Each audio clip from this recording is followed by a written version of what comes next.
முகத்திற்கு நேராக எதை பற்றியும் கவலைப்படாமல் நெருஞ்சி முல்லை போல் மனதை குத்தும் சொற்களால் திட்டுபவள் வள்ளியம்மை. வள்ளியம்மையின் வீட்டில் அவள் வைத்ததுதான் சட்டம். அவள் கணவன் கூட வள்ளியம்மையை எதிர்த்து பேச பயப்படுவான். அவன் வீட்டோடு மாப்பிள்ளையாக வந்ததால் அந்த வீட்டில் நடக்கும் எந்த விஷயத்திலும் அவ்வளவாக தலையிடுவதில்லை. வள்ளியம்மைக்கு 3 பெண் பிள்ளைகள். 3 பெண் குழந்தைகளும் படித்து கொண்டிருந்தனர். வள்ளியம்மை தன் கணவனை கொஞ்சமும் மதிப்பதில்லை. அவள் கணவனும் அதை எதிர்பார்ப்பதும் இல்லை. அவளின் பிள்ளைகளும் அவளைப் போலவே திமிராகவே இருந்தனர். அப்பா எது சொன்னாலும் அவனை மதிப்பதில்லை. அம்மா வள்ளியம்மை சொல்லும் ஒரு சிறு விஷயத்தை கூட மறக்காமல் செய்து முடிப்பார்கள். அதற்கு காரணம் வள்ளியம்மைதான். தன் கணவனுடன் வாக்குவாதம் வரும்போதெல்லாம் அவனை பார்த்து, நீ எதுக்கும் வழி இல்லாமத்தானே என்னைய கல்யாணம் பண்ணிட்டு வீட்டோட மாப்பிள்ளையா வந்துட்ட, உனக்கு நான் தான் சோறு போடுறேன், எனக்கு என் பிள்ளைக்கும் நீ என்ன பண்ணியிருக்க என்று மரியாதை இல்லாமல் தன் பெண் பிள்ளைகள் முன்னாடியே பேசுவதால் அந்த பெண் குழந்தைகளும் கொஞ்சம் கூட தன் அப்பாவை மதிப்பதில்லை. என்றைக்காவது ஒரு நாள் இந்த நிலைமை மாறும் என நினைத்து தன் வாழ்க்கையை பல்லை கடித்து கொண்டு வாழ்ந்து வந்தான்.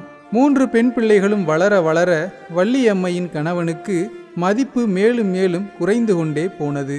அதனால் அவனின் மன உளைச்சலும் அதிகமானது. அன்று இரவு அவனாக சாப்பாடு போட்டு கீழே உட்கார்ந்து சாப்பிட்டான். அதை பார்த்த வள்ளியம்மை, சம்பாதிக்க துப்பில்ல, சாப்பாடு மட்டும் விதவிதமா வேணும் என்று முணங்க, அதை காதில் கேட்டவன் அதற்கு மேல் சாப்பிட வேண்டுமா என்று யோசித்தான். இருந்தாலும் பசி வயிற்றை கிள்ள மறுபடியும் சாப்பிட ஆரம்பித்தான். வள்ளியம்மை முணங்கிக் கொண்டே இருந்தாள். அதில் ஆத்திரமடைந்த அவளுடைய கணவன், உன் கூட வாழ்றதுக்கு பேசாம சாகலாம்டி என்றதும், போய் செத்து தொலை, உன்னை யார் தடுத்தா என்று வள்ளியம்மை மனசாட்சியே இல்லாமல் சொன்னதும் பாதி சாப்பாட்டை அப்படியே சாப்பிடாமல் வைத்துவிட்டு பசியோடு வெளியே சென்றான். தன் மனைவி போய் சாவு என்று சொன்ன வார்த்தையை அவன் திரும்ப திரும்ப நினைத்து பார்த்தான். பசிக்கு கூட வயிறார சாப்பிட முடியவில்லை என்று வாழ்வையே வெறுத்து தோட்டத்து பக்கமாக சென்று அங்கு இருந்த பூச்சி மருந்தை எடுத்து குடித்தான். அந்த பூச்சி மருந்தும் கொஞ்சமாக இருந்ததால் அவனுடைய வயிற்றுப்பசி தீரவில்லை. சிறிது நேரத்தில் மயங்கி சரிந்தான். அப்போது தோட்டத்து பக்கமாக வந்த கணவனை இழந்த பூங்கோதை என்றவள் அவன் மயங்கி கிடப்பதை பார்த்து பதறி வள்ளியம்மையிடம் வந்து சொன்னாள். ஆனால் வள்ளியம்மை, செத்தா செத்து தொலையட்டும் என்று சொல்ல, அவள் பேசியதை கேட்டு பூங்கோதை, என்னக்கா இப்படி சொல்றீங்க என்று கேட்டதும் அதை கேட்டு கோபமடைந்த வள்ளியம்மை, அடியே, அவன் என்ன ஓம் புருஷனா?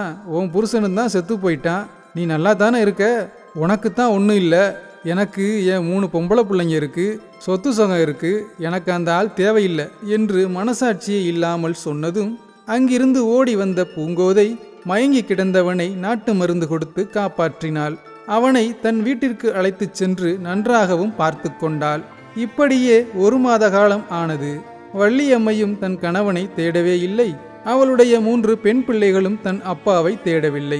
அதனால் தன்னை காப்பாற்றிய கணவனை இழந்த பூங்கோதையை திருமணம் செய்து கொண்டான் வள்ளியம்மையின் கணவன்.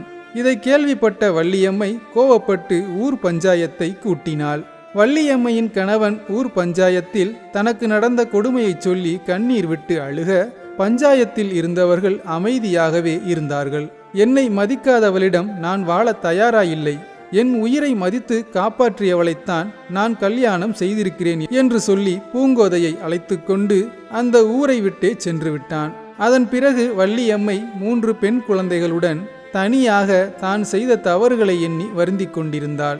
பொருளாதாரத்தை வைத்து உங்களுடைய குடும்ப உறவுகளை மதிப்பிடாதீர்கள்.